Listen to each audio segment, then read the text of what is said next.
It's a really common question we're getting at the moment. So whether you should go fixed or variable is really going to be dependent on your circumstances, and there's things that would vary as to why you would choose one or the other. For me as a broker, we have very few clients we're doing fixed interest rate loans with at the moment. Typically fixed interest rate loans are 1.5 to 2% higher than the variable rate, so you've got to wait for the variable rate to catch up before you even get to break even. Up until late last year, the government actually, if you like, gave a warehouse of money to banks to stimulate and encourage borrowing. That warehouse was pretty well depleted by the end of last year, early this year, so those rates have now gone to traditional market rates, and that's why we're seeing rates increase, because they've gone to traditional market without that, if you like, that government backing. So we're not doing too many fixed rates at the moment. There are some odd occasions where you may want to consider, and I'd definitely suggest to get advice as to whether you should or shouldn't.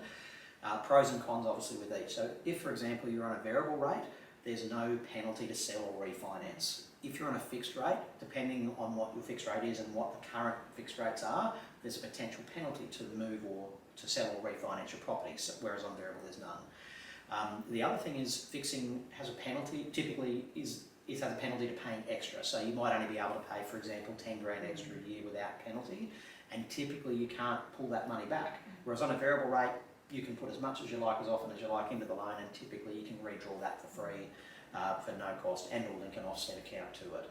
So I sort of have what I call rules of fixing. So my rules of fixing, look, if you're losing sleep and you cannot sleep because you're so worried about what fixed rates are, what they may or may not do, it's probably worth fixing some or all of your loan to take that pressure out of your life. The other one is if you know your circumstances are going to change. So for example, let's say you're going to move overseas for 12 months and you just wanted to know exactly where you sit for the next year or two, that might be an example where you do that. Or on the other side of the coin, if for example you were going to have a child and you're going to drop back to one wage, you might just want to have certainty as to where you sit for 12 or so months while you're on buffer. Yeah, yeah. And the other one, when variable and fixed are similar, I think that's probably the time to move onto fixed. At the moment, that's definitely not the case. As I say, fixed rates are typically 1.5 to 2% higher. So, as I say, would I recommend it at the moment? Probably not, but it depends on the client and their circumstances. But we're certainly not doing too many at the moment.